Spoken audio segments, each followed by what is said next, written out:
सबसे इम्पोर्टेंट है आप अपनी जो 13 यूनिट्स होती हैं CSI नेट की लाइफ साइंसेज में, उन 13 यूनिट्स को डिवाइड कर लीजिए हाई वेटेज, मीडियम वेटेज और जो सबसे कम है। कि शुरुआत कहाँ से हो रहा है, डीपली क्या है कि अगर सेक्शन बी से क्वेश्चन आया तो भी आप कर पाओ, सेक्शन सी से आया तो भी। तो आपको सभी यूनिट्स के इंपॉर्टेंट टॉपिक्स करने हैं। चाहे आप बिगनर हो, आप इंपॉर्टेंट टॉपिक्स कर रहे हो तो भी आपके लिए रिवीजन इंपॉर्टेंट है। चाहे आप मीडियोकर स्टूडेंट हो जिसने कर लिया है कुछ, आपके लिए भी रिवीजन और PYQ प्रैक्टिस इंपॉर्टेंट है। अगर आप प्रैक्टिस पेपर्स या मॉक टेस्ट देंगे तो उससे आपकी क्या होगा, स्ट्रेंथ बढ़ेगी। एक चीज हमेशा मैंने मैम से बहुत बार सुनी है, मैं हमेशा बोलती हूँ कि जो मिस्टेक्स आप करते हैं आप उसके लिए भी एक कॉपी बनाएं जिसमें आपको लास्ट मोमेंट पे ये पता चल सके कि ये मिस्टेक्स मुझे अब मेन एग्जाम में नहीं करनी। Hello everyone, welcome back to our channel PWIT JAM and CSI NET. So CSI NET के फॉर्म्स जो है वो रिलीज हो चुके हैं एंड टेंटेटिव डेट्स भी है, दैट इज 18th दिसंबर आ चुकी है। तो अब आपके पास 75 डेज हैं। तो उन 75 डेज को आपको कैसे यूटिलाइज करना है वो हम आज आपके साथ डिस्कस करेंगे, मैं और अंकिता मैम। Hello everyone. हाँ बच्चों, आप लोगों को पता है मैम ने बिल्कुल बता दिया है, टेंटेटिव डेट 18 दिसंबर। बहुत कम टाइम रह गया है, इसी को बोलते हैं काउंटडाउन नाउ बिगिंस। अब आपको शुरू करना है अपनी प्रिपरेशन और उसी के लिए एक स्ट्रैटेजी सॉर्ट ऑफ हम आपके लिए लेकर आए हैं, कैसे इफेक्टिवली आप इस प्रिपरेशन को कर सकते हैं। तो चलिए मैम डिस्कस करते हैं, शुरुआत आपसे करते हैं। बिल्कुल ठीक है। तो बेसिकली हमारे पास है 75 डेज। तो आपको इन 75 डेज को बहुत अच्छे से यूटिलाइज करना है ताकि आप जो कहते हैं ना, लास्ट मिनट प्रिपरेशन जो है वो सक्सेस को डिटरमाइन करती है। तो आपको डेफिनेटली अपने बेस्ट शॉट देना है इन 75 डेज पे। तो सबसे पहले जो है मैं डिस्कस करने वाली हूँ बिगनर्स को क्या क्या करना है, एंड मीडियोकर जिन्होंने थोड़ी बहुत प्रिपरेशन कर लिया उनका क्या होने वाला है, एंड जिन्होंने बहुत ज्यादा प्रिपरेशन कर लिया उनको क्या करना है। तो हम तीनों पार्ट्स में डिस्कस करेंगे एंड उसके बाद फॉलोड बाय अंकिता मैम आपको बताएंगे कि 75 डेज को आपको एक्चुअली यूज कैसे करना है, कैसे कैसे आपको अपनी जो चीजें हैं उन्हें डिस्ट्रीब्यूट करना है और काम करना है। तो सबसे पहले शुरू करते हैं उन स्टूडेंट्स को जिन्होंने फॉर्म आने के बाद थोड़ी सी उम्मीद जगाई होगी, चलो भाई एग्जाम दे देते हैं। क्योंकि अभी तक तो हम सबके दिमाग में यही चीज थी कि एग्जाम पोस्टपोन हो जाएगा, थोड़ा और टाइम आगे बढ़ जाएगा, हमारे पास बहुत सारा टाइम है, और शुरुआत ही नहीं करी थी। पर फॉर्म आ गया, अब तो शुरुआत करनी पड़ेगी। तो वो स्टूडेंट्स जो अपनी स्ट्रैटेजी में या अपनी प्रिपरेशन में सिर्फ और सिर्फ बिगनर हैं, जो अब शुरू करेंगे।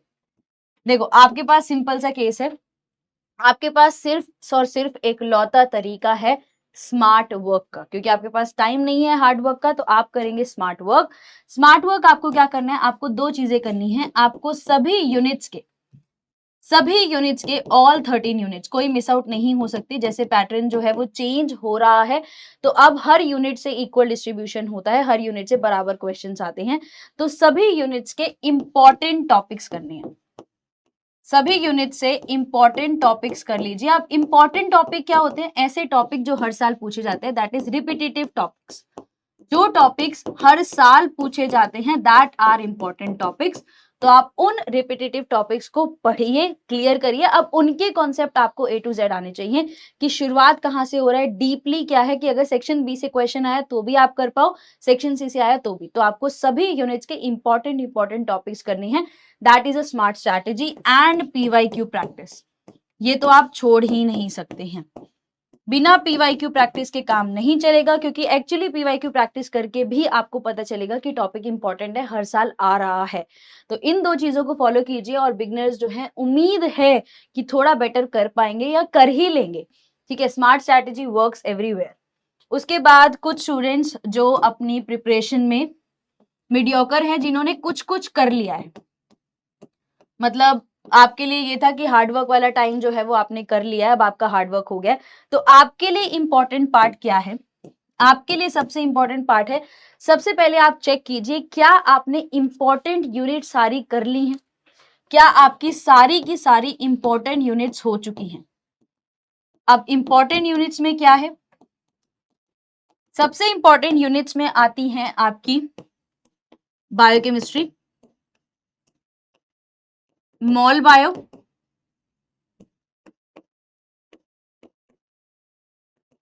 सेल सिग्नलिंग,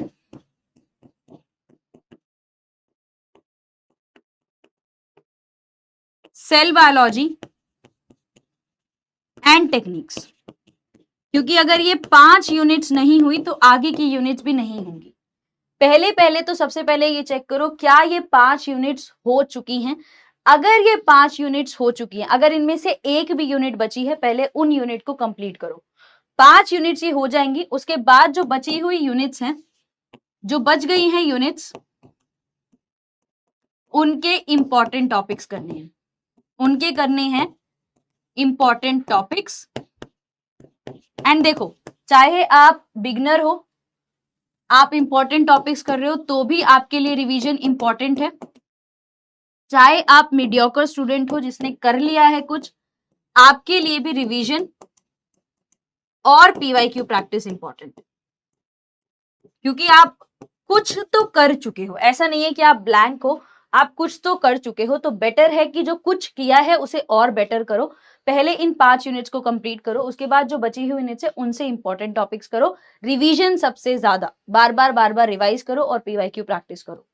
उसके बाद वो स्टूडेंट्स जिन्होंने अच्छी खासी प्रिपरेशन कर ली है, जो अपनी एडवांस लेवल पर पहुंच चुके हैं, जो एडवांस लेवल ऑफ प्रिपरेशन पर पहुंच चुके हैं, उनके लिए सबसे इंपॉर्टेंट एडवाइस है, क्योंकि आपने सब कुछ पढ़ लिया है, आपके लिए सबसे इंपॉर्टेंट है रिवीजन। सबसे इंपॉर्टेंट है रिवीजन। और उसके बाद भी अगर आपकी कुछ यूनिट बच गई है, अगर यूनिट बच गई है तो आपको उस यूनिट के इंपॉर्टेंट टॉपिक्स को करना है। एंड सिंस अगर आपने सभी कुछ कर लिया है तो बहुत सारी रिवीजन करो और बहुत सारा पीवाईक्यू प्रैक्टिस करो। That's it. डेली बेसिस पर अपने आप को एनालाइज करना बहुत जरूरी है कि अगर आज मैंने 10 पीवाईक्यू किए हैं तो कितने सही हुए, कितने गलत हुए, टॉपिक मुझे आता था या नहीं आता, दैट इज वेरी इंपॉर्टेंट। अगर क्वेश्चन नहीं आता, जाओ टॉपिक को पूरा रिवाइज करो, फिर दोबारा आके क्वेश्चन करो। ये नहीं बस कर दिया और क्वेश्चन हो गया, नहीं। आता था, बहुत बढ़िया बात है, कॉन्सेप्ट पता था, बहुत अच्छी बात है। नहीं आता था, दोबारा रिवाइज करो। गलत किया है, दोबारा रिवाइज करो। अपने आप को इंप्रूव करो on a daily basis. And आपके जजमेंट कि आप सही हो या गलत हो, सही किया है नहीं किया है, वो डिसाइड करेंगे पीवाईक्यूज। अगर आप पीवाईक्यूज बहुत अच्छे से कर पा रहे हो, सॉल्व कर पा रहे हो, मतलब आपके कॉन्सेप्ट क्लियर है। नहीं हो रहे, समझ नहीं आ रहा मैम, क्वेश्चन नहीं हो पाता, मतलब कॉन्सेप्ट क्लियर नहीं है, कॉन्सेप्ट को दोबारा पढ़ने की जरूरत है। अब इन 75 डेज को यूज कैसे करना है, ये तो चीजें थी कि करना क्या क्या है, कैसे करना है, वो बताएंगे आपको Ankita ma'am. Thank you so much ma'am. Ma'am ने आपको इतने अच्छे से एक्सप्लेन कर दिया है बच्चों, तो मेरे ख्याल से आपको आइडिया मिल गया होगा डिपेंडिंग अपॉन आपका, आप किस लेवल पे आ रहे हो, बिगिनर्स में आ रहे हो, मीडियोकर में आ रहे हो, या एडवांस लेवल है आपका प्रिपरेशन का, किस तरीके से आपकी प्रिपरेशन चल रही है। अब हम डिस्कस करते हैं कि हम कैसे इन 75 डेज को यूटिलाइज करें। आप अब नोटिस कर सकते हैं आपके पास है 75 डेज। हम इन 75 डेज को डिवाइड कर लेते हैं 3 भाग में, 3 फेजेस में। अब 3 फेजेस में आप कैसे डिवाइड करेंगे, उसको इस तरीके से डिवाइड करेंगे। सबसे पहले हम बात करते हैं स्टार्टिंग 1 मंथ से लेके, अभी जो आपको 1 मंथ का टाइम है, तो आपके पास कितने डेज हैं, 30 डेज हैं, राइट। इन 30 डेज में आप क्या कर सकते हैं, सबसे इंपॉर्टेंट है आप अपने जो 13 यूनिट्स होती है CSIR नेट की लाइफ साइंसेस में, उन 13 यूनिट्स को डिवाइड कर लीजिए, हाई वेटेज, मीडियम वेटेज और जो सबसे कम है, ठीक है, सबसे लेस जिनका वेटेज है, उन यूनिट्स के बेसिस पे आप क्लासिफाई कर लें। अब अगर आप जैसे डिस्ट्रीब्यूट करेंगे, तो मैम ने ऑलरेडी आपको इंपॉर्टेंट यूनिट्स बताई, तो उसी वे में अगर हम हाई वेटेज की बात करें, जिनका वेटेज बहुत ज्यादा हाई है, तो उसमें आपकी कौन सी यूनिट्स आती हैं, उसमें आती है आपकी सेल बायोलॉजी। सबसे इंपॉर्टेंट यूनिट है सेल बायोलॉजी, जिसमें आप सेल कम्युनिकेशन, सेल सिग्नलिंग, आप प्लाज्मा मेम्ब्रेन के स्ट्रक्चर के बारे में, विदाउट सेल बायोलॉजी तो कुछ है ही नहीं, तो cell biology is very important. उसके बाद हम बात करते हैं बायोकेमिस्ट्री की। बायोकेमिस्ट्री के साथ साथ हमारा applied biology. Applied biology is very important, बिना एप्लीकेशन के आप सी सेक्शन के क्वेश्चन नहीं कर सकते, इसीलिए अप्लाइड बायोलॉजी को आप बहुत बड़ा वेटेज देते हो। इसके अलावा आप बात करेंगे तो molecular biology is very very important. Molecular biology के बाद आपके पास इकोलॉजी है और प्लांट फिजियोलॉजी है, विच इज वेरी इंपॉर्टेंट, बहुत क्वेश्चंस बनते हैं इनसे, तो प्लांट फिजियोलॉजी भी आपके हाई वेटेज उसमें आती है। अब इसके अलावा अगर आप बात करोगे कि मीडियम वेटेज किसका है, तो मीडियम वेटेज में आते हैं आपके डेवलपमेंट बायोलॉजी। अगर हम मीडियम की बात करें, तो मीडियम वेटेज में जनरली हम देख सकते हैं जिस यूनिट्स का मीडियम वेटेज होता है, उसमें आपकी एनिमल फिजियोलॉजी, एनिमल फिजियोलॉजी, उसके अलावा आपकी डेवलपमेंट बायोलॉजी, डेव बायो, इसके अलावा आपके पास इम्यूनोलॉजी वाली जो टेक्निक से रिलेटेड, इम्यूनोलॉजी में जो टेक्निक्स होती हैं प्लस इम्यूनोलॉजी के जो कॉन्सेप्ट्स होते हैं वो भी इसी में इंक्लूडेड होते हैं। तो अगर आप देखेंगे एनिमल फिजियोलॉजी, डेप्थ बायो हो गया और इम्यूनोलॉजी, ये 3 ऐसे यूनिट्स हैं जो मीडियम वेटेज लेती हैं। आपके सी सेक्शन में इनसे क्वेश्चंस आते हैं लेकिन बहुत ज्यादा नहीं आते, क्वेश्चंस आते हैं। मीडियम वेटेज वाली यूनिट्स ये हैं।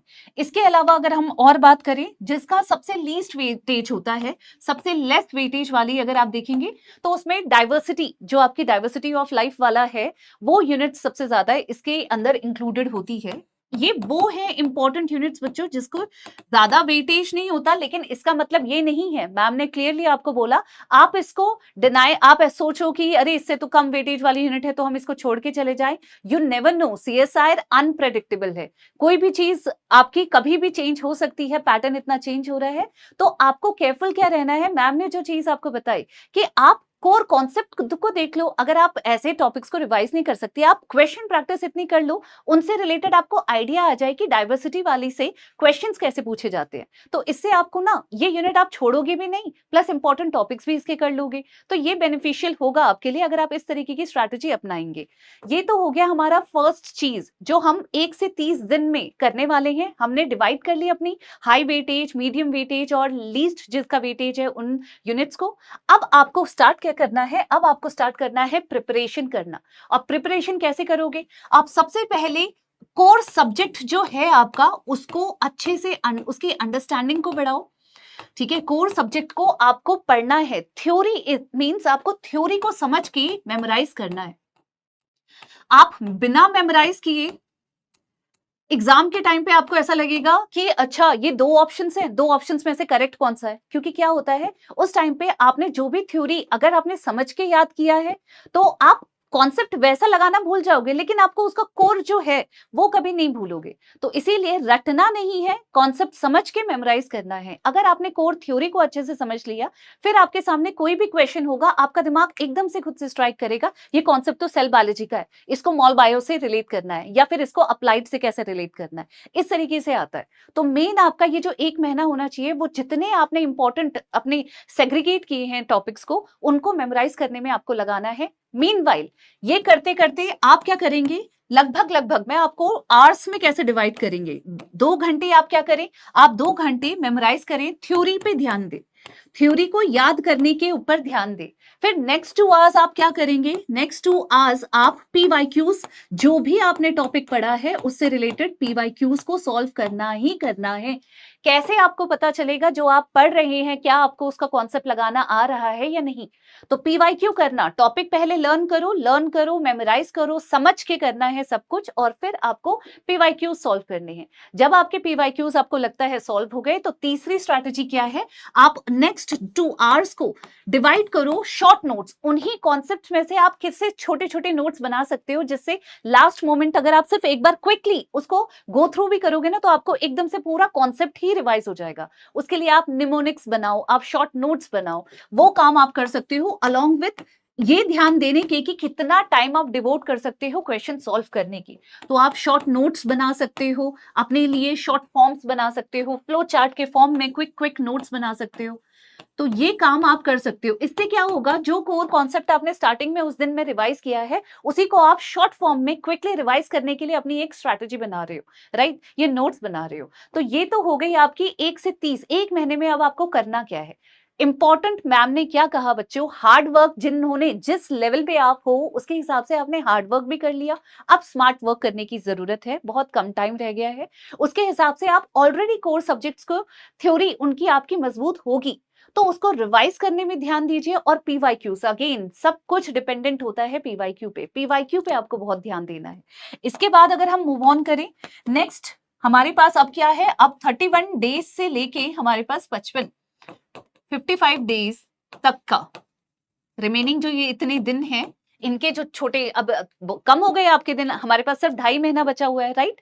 तो फ्रॉम 31 डे टू 55 डे, इस इतने दिनों में आपको स्ट्रैटेजी क्या अपनानी है, आपको अपनाना है, आप प्रैक्टिस करना स्टार्ट करें, हर अल्टरनेट डे पे मॉक टेस्ट देना स्टार्ट करें।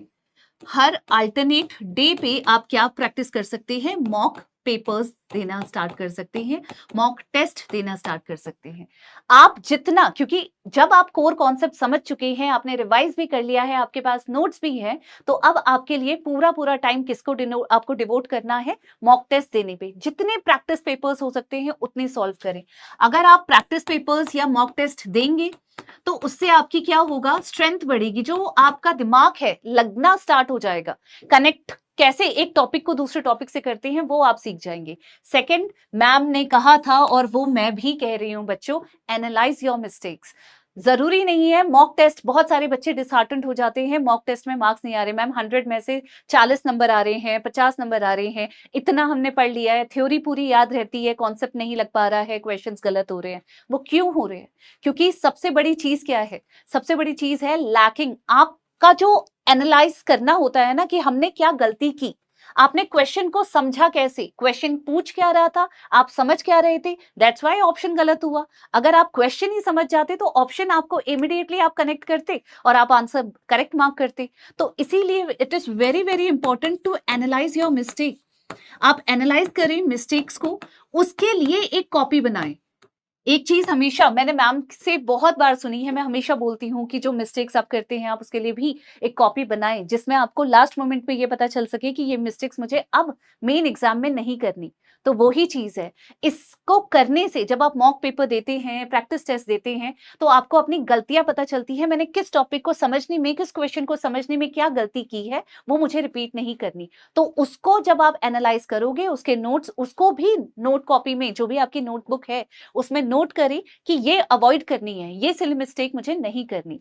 ये तो आपको इतने दिनों में करना है। और अब बचा हमारा लास्ट, फ्रॉम 56 टू लास्ट आपके 75th डे तक।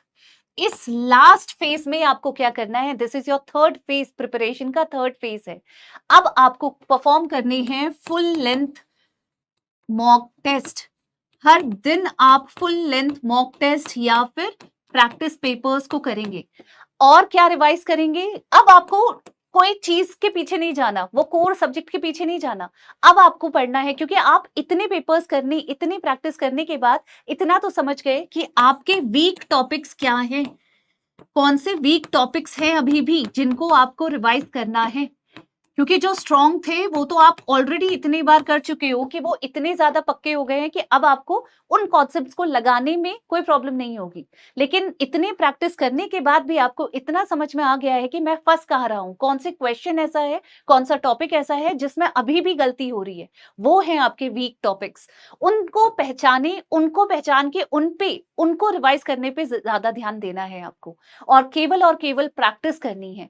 जो शॉर्ट नोट्स जिसमें आपने मिस्टेक्स को नोट किया था, वो शॉर्ट नोट्स जिसमें आपने निमोनिक्स बनाए थे, शॉर्ट फॉर्म्स बनाए थे, क्रिस्प नोट्स बनाए थे, उनको आप जब भी आपको टाइम मिल रहा है आप उसको रिवाइज करेंगे।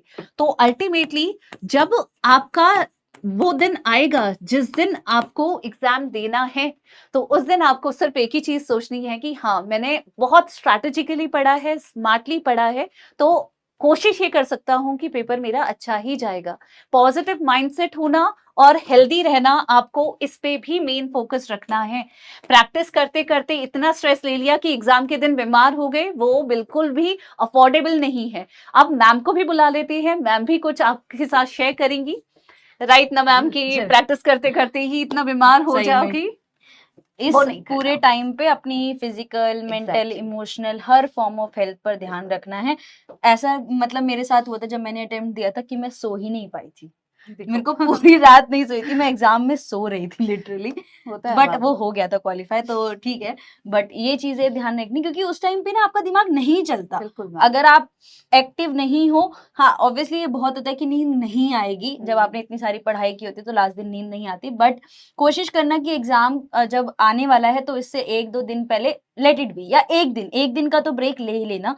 कि अगर अगले दिन सुबह एग्जाम है, जिनका मॉर्निंग शिफ्ट में है, जिनका इवनिंग दिन में, एक दिन शाम को इवनिंग में 4-5 बजे खत्म, वाइंड अप Yes. करके बंद, रिलैक्स करो, कुछ अच्छा खाओ, हेल्दी खाना प्लीज, ये नहीं कि अच्छा फील कराने के लिए जंक फूड खा रहे हैं, नहीं, हेल्दी खाइए। और इस टाइम पर भी 75 डेज, क्योंकि अब इस टाइम पे आई थिंक वेदर चेंज हो रहा है, तो बहुत ध्यान रखने की जरूरत है सबको अपनी हेल्थ की। ध्यान रखो अपना, ये बहुत जरूरी है। एंड इसमें एक प्रो टिप ये है कि सीरीज जो है, CSI नेट की सीरीज जो है वो चैनल पर चल रही है। पहले भी बहुत सारी सीरीज है, जिसमें उद्गम series is one of the most important units. वहां पर आप सब कुछ मिल जाएगा। सब कुछ मिल जाएगा, मतलब अगर आप सब कोई important भी चीज। इंपॉर्टेंट टॉपिक देखोगे वो आपको उद्गम में जरूर मिलेगा। एंड अब भी कॉन्टिन्यूअसली सीरीज जो है वो चल रही है चैनल पर। एंड फ्यूचर में भी मैराथन सेशंस आएंगे, एंड जो भी सेशंस आएंगे फॉर योर प्रैक्टिस, तो आप उन्हें भी फॉलो कर सकते हैं। एंड कंटेंट बहुत सारा है यूट्यूब पर ही। अगर आपको बैचेस की बात, तो बैचेस के अलावा यूट्यूब पर भी अपना जो चैनल है हमारा PWIT JAM and CSI net, उस पर ही बहुत सारा कंटेंट है रिलेटेड टू CSI नेट, और वो आपके लिए है। अच्छे से यूटिलाइज कीजिए, बहुत सारी मेहनत करो, एंड ऑब्वियसली बहुत जरूरी है। All the very best. कर लोगे। चलिए, थैंक यू। Thank you.